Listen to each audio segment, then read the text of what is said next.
भारत की बात में अब वक्त हो गया है स्पेशल सेगमेंट का। पूरे देश में जन्माष्टमी की धूम है। भगवान श्री कृष्ण के जन्मोत्सव के जश्न की तैयारी है, लेकिन इस पूरे माहौल के बीच दिल्ली में इससे बिल्कुल अलग शोर सुनाई दे रहा है। इस शोर में एक नाम गूंज रहा है और वो नाम है दिल्ली के डिप्टी सीएम मनीष सिसोदिया का। आज सुबह जब देश की आंख खुली तो खबर आई कि सिसोदिया के घर सीबीआई की टीम रेड मारने पहुंची है और उसके बाद ये खबर देश की सबसे बड़ी खबर बन गई। दिल्ली की शराब नीति मामले में सिसोदिया के घर समेत सीबीआई ने 31 ठिकानों पर छापेमारी की है। आम आदमी पार्टी इसे बदले की कार्रवाई बता रही है, जबकि बीजेपी ब्रिगेड भ्रष्टाचार के खिलाफ एक्शन। आज भारत की बात पे देखिए सियासत के ठेके पर हमारी ये रिपोर्ट। आम आदमी पार्टी के विधायकों को, मंत्री को रोकेंगे, उतना ज्यादा आम आदमी पार्टी बढ़ेगी। ये केंद्र सरकार जो है आम आदमी पार्टी को रोक नहीं पाएगी, आम आदमी पार्टी को रोक नहीं पाएगी। आज मुद्दा है शराब के ठेकों का, शराब के ठेकों में हुए भ्रष्टाचार का, और इस विभाग के मंत्री हैं मनीष सिसोदिया जी। दिल्ली के उप मुख्यमंत्री मनीष सिसोदिया के घर पे सीबीआई की रेड चल रही है और उनके घर के बाहर की तस्वीरें आपको दिखा देते हैं। घर के बाहर बैरिकेड्स लगा दिए गए हैं। कोविड की रिलीफ दिल्ली के आम जनता को मिले, इसकी चिंता दिल्ली सरकार को नहीं थी। कोविड के नाम पर 144 करोड़ रुपए शराब माफिया को माफ करने का पाप दिल्ली में अरविंद केजरीवाल सरकार ने किया। मकसद शराब नीति की जांच कराना नहीं है, याद रखिएगा। किसी को गलतफहमी हो तो अपने दिमाग से दूर कर लीजिए। मकसद एक ही है, अरविंद केजरीवाल की बढ़ती लोकप्रियता को रोकना। केजरीवाल सरकार देश की सबसे भ्रष्ट सरकार है। एक तरफ आरोपों का आसमान है तो दूसरी तरफ जवाबी हमलों का पूरा इंतजाम है। आज मनीष सिसोदिया को दुनिया का सबसे अच्छा शिक्षा मंत्री घोषित किया गया, लेकिन उसके घर सीबीआई पहुंच के रेड मारने के लिए। अरे स्कूल मॉडल पे ये जांच हो रही है कि शराब मॉडल पे जांच हो रही है? वार पलटवार के साथ हो रही तकरार है। सीबीआई छापे के साथ शुरू हुआ ये सियासी संग्राम है। किस तरीके से बदले की भावना से, दुर्भावना से आप कार्रवाई कर रहे हैं मनीष सिसोदिया के खिलाफ। इनको भ्रष्टाचार के खिलाफ नहीं लड़ना है, नरेंद्र मोदी जी को केजरीवाल और विपक्ष के खिलाफ कार्रवाई करनी। भ्रष्टाचारी जितना मर्जी ईमानदारी का चोला पहन ले, वह भ्रष्टाचारी ही रहता है। आम आदमी पार्टी और बीजेपी के बीच दिखाई और सुनाई दे रहे इस भीषण युद्ध के पीछे सिर्फ एक नाम है और वो नाम है मनीष सिसोदिया का। सियासी बवंडर की इस कहानी को शुरू से शुरू करते हैं।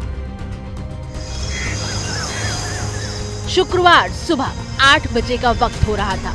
जन्माष्टमी की छुट्टी की वजह से सड़क पर सुबह का ट्रैफिक नहीं था और लोग घरों में देर तक सोए हुए थे। लेकिन घड़ी में 8 बजते ही सीबीआई की टीम दिल्ली के डिप्टी सीएम मनीष सिसोदिया के घर रेड मारने पहुंची और रेड की खबर सबसे पहले दिल्ली के डिप्टी सीएम ने खुद ट्वीट करके दी थी। सुबह 7:55 पर मनीष सिसोदिया ने पूरे देश को जन्माष्टमी की शुभकामनाओं वाला ट्वीट करते हुए मंगल कामना की थी। यानी 7:55 तक सब कुछ ठीक था, लेकिन ठीक 5 मिनट बाद सीबीआई की दस्तक हुई।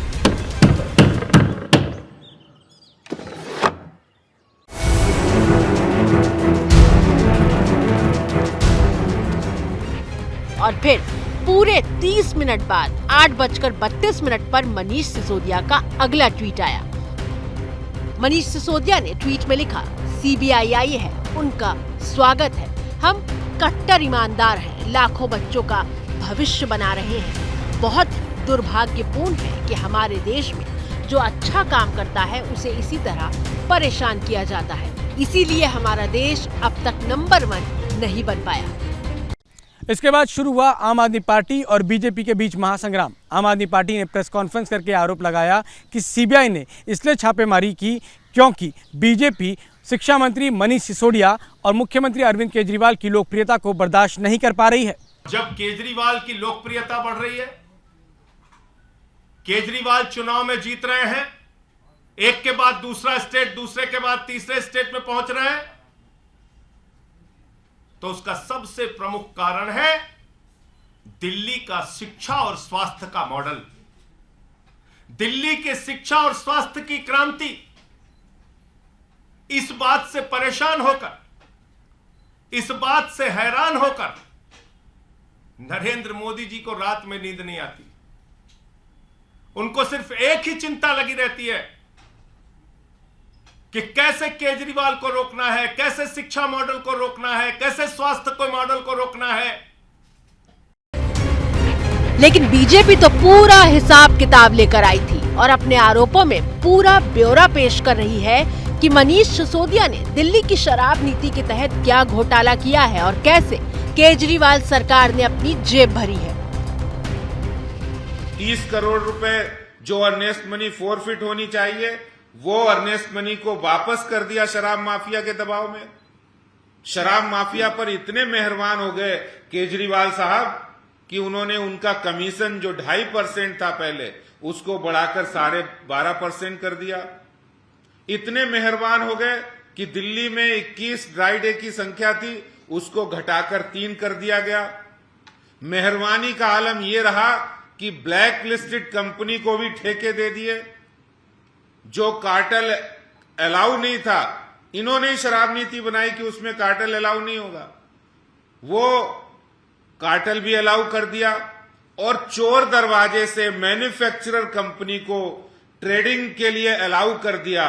ये सारा पाप दिल्ली के अंदर, दिल्ली में अरविंद केजरीवाल सरकार जो ईमानदारी का ढिंढोरा पीट रहे हैं, अपनी पीठ थपथपा रहे हैं, अपने मॉडल की चर्चा कर रहे हैं।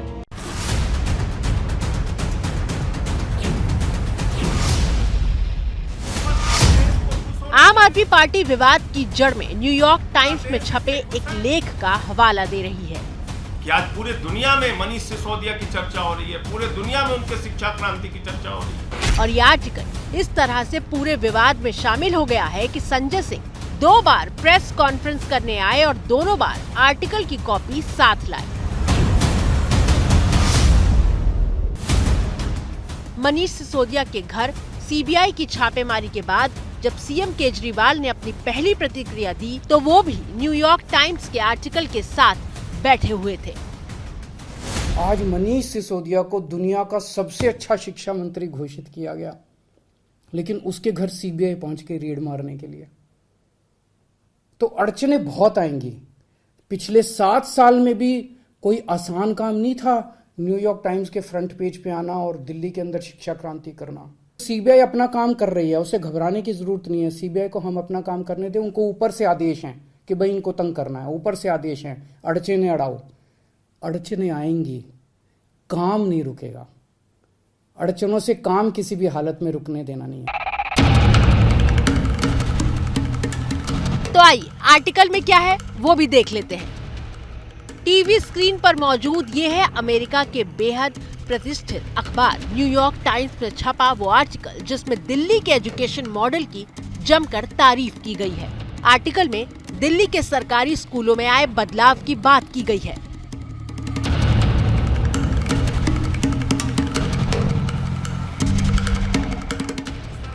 आम आदमी पार्टी का आरोप है कि बीजेपी को केजरीवाल सरकार और उनके शिक्षा मंत्री की यह तारीफ पच नहीं रही है।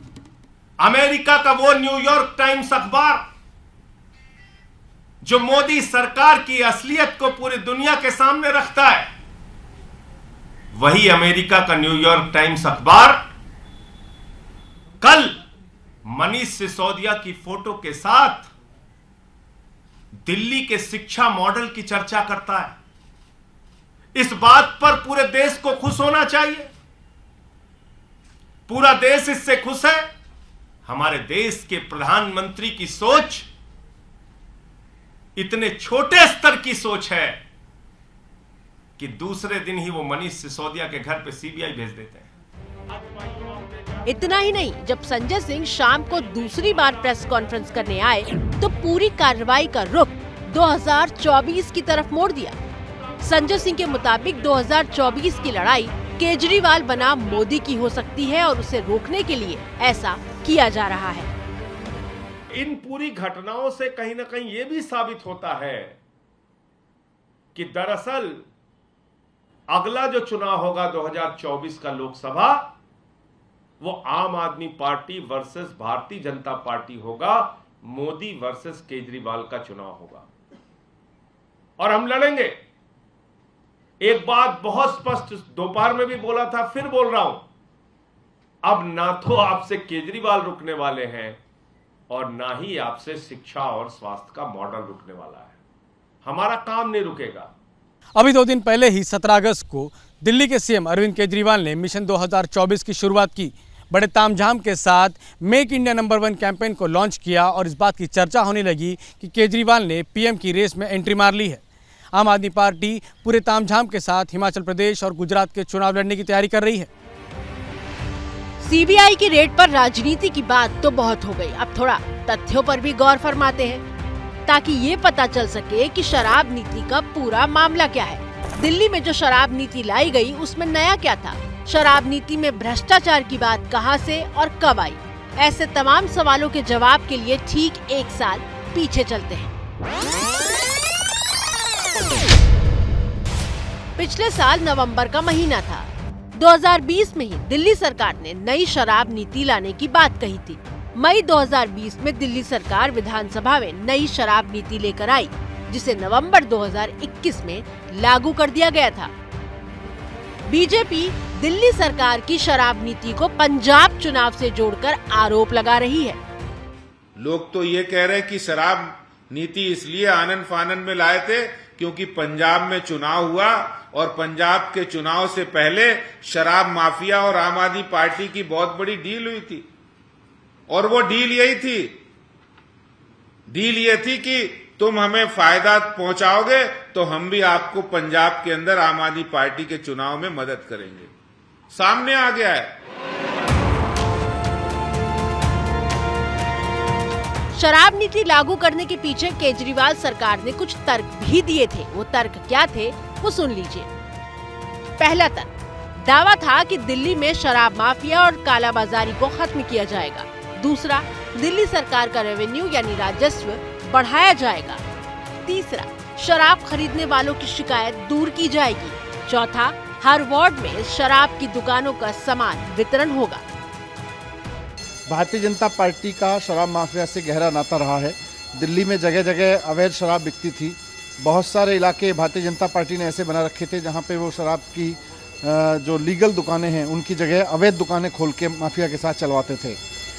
इससे जब नई नीति अरविंद केजरीवाल जी ने बनाई तो उससे 3,500 करोड़ रुपया जो चोरी हो रहा था वो चोरी रुक गई। अब जाहिर सी बात है कि भारतीय जनता पार्टी और शराब माफिया दोनों 3,500 करोड़ रुपए में हिस्सेदारी कर रहे थे। वो चोरी रुकी है तो भारतीय जनता पार्टी को दर्द तो होगा ही। लेकिन हुआ क्या? तो हुआ ये कि नई पॉलिसी आने के बाद शराब बेचने का तरीका बदल गया। नई पॉलिसी में प्राइवेट दुकानदारों के जरिए शराब की बिक्री होने लगी। दिल्ली को 32 जोनों में बांटा गया और हर जोन को 27 प्राइवेट वेंडर को शराब बेचने की इजाजत मिली। प्राइवेट वेंडर को छूट देने के साथ शराब की होम डिलीवरी करने की भी इजाजत मिली। नई शराब नीति कब आई, उसको लेकर क्या दावे किए गए और नई पॉलिसी के तहत कैसे प्राइवेट वेंडरों ने शराब बेची, ये तो आपने जान लिया। अब सवाल ये है कि भ्रष्टाचार और घोटाले जैसी बातों की एंट्री कहां से और कैसे हुई। दरअसल नई शराब नीति के तहत मनीष सिसोदिया पर शराब लाइसेंस धारियों को अनुचित लाभ पहुंचाने के आरोप लगे। बीजेपी ने आरोप लगाया है कि लाइसेंस देने के बाद नियमों की अनदेखी की गई और टेंडर के बाद शराब ठेकेदारों के 144 करोड़ रुपए भी माफ कर दिए गए। शराब नीति पे लगातार दिल्ली सरकार का बोलना कि हम रेवेन्यू बढ़ा रहे हैं और दिल्ली का रेवेन्यू का भारी नुकसान हो गया, हजारों करोड़ का नुकसान हो गया। तब भी ये बोल रहे थे नहीं हमारी ये शराब की पॉलिसी बहुत अच्छी है। और जैसे ही जांच शुरू होती है उसके 2 दिन बाद ये तुरंत अफरा तफरी में उस शराब नीति को बदल देते हैं, वापस लेने की बात करते हैं। और यही पता चल जाता है कि एक बहुत बड़ा घोटाला अरविंद केजरीवाल की सरकार ने मनीष सिसोदिया के नेतृत्व में किया है। शराब नीति पर मुख्य सचिव ने जो जांच रिपोर्ट तैयार की उसमें केजरीवाल सरकार पर 4 कानून तोड़ने के आरोप लगे हैं। मुख्य सचिव ने आबकारी विभाग से जवाब भी मांगा था। 8 जुलाई को जब उपराज्यपाल को मामले की फाइल भेजी गई तो विवाद शुरू हुआ। 22 जुलाई को नई शराब नीति को लेकर दिल्ली के उपराज्यपाल वीके सक्सेना ने मनीष सिसोदिया के खिलाफ सीबीआई जांच की सिफारिश कर दी थी और इस सिफारिश के ठीक 8 दिन बाद विवाद को बढ़ता देखकर 30 जुलाई को केजरीवाल सरकार ने नई शराब नीति को वापस ले लिया था, जिसे बीजेपी ने अपनी जीत बताया था। हालांकि आम आदमी पार्टी बीजेपी के बदला लेने वाले स्टैंड पर कायम रहते हुए कह रही है कि जितनी मर्जी जांच करा ले, न पहले कुछ निकला था न इस बार निकलेगा। पहले भी आपने सैकड़ों प्रयास किए हैं, अब भी कर लीजिए। पहले भी आपने मुख्यमंत्री के दफ्तर पे सीबीआई का छापा मारा है, क्या निकला? आज तक कुछ नहीं निकला। मनीष सिसोदिया पे सीबीआई का छापा मार चुके हैं, क्या निकला? कुछ नहीं निकला। हमारे 40 विधायकों को पकड़ के जेल में डाला, कुछ क्या निकला? कुछ नहीं निकला। कराइए जांच, और हम तो स्वागत करते हैं, आप जांच कराइए जितनी जांच करा सकते हैं। न पहले कुछ निकला ना अब कुछ निकलेगा। देखा आपने, दिल्ली में सीबीआई की छापेमारी को लेकर आम आदमी पार्टी और बीजेपी के बीच आरोप प्रत्यारोप का दौर चल रहा है। इसी को लेकर आपके चैनल एबीपी न्यूज के लिए सी वोटर ने सवाल पूछा कि शराब केस में सिसोदिया के घर पर छापेमारी सही है या गलत। तो जिन लोगों ने इस सर्वे में हिस्सा लिया उनके मुताबिक 68% लोग इस छापेमारी को सही बता रहे हैं और 32% लोग इसे गलत बता रहे हैं। तो छापेमारी अब भी जारी है, इस पर जो भी अपडेट होगा आगे आप तक पहुंचाएंगे। भारत की बात पे फिलहाल मेरे साथ इतना ही। क्या मजबूरी है मेरी, बताइए। मैं अभी आपको बताती हूँ कि मैंने ओए होए होए होए नमकीन के चटकारे लेते हुए टकटकी मार के डिबेट शो को पॉज रिपीट कर करके देख रहे हैं जोगिंदर जी। इनकी तरह आप भी देखें अपने फेवरेट डिबेट्स को रिपीट कर और डाउनलोड कीजिए एबीपी लाइव ऐप अपने स्मार्ट टीवी पर।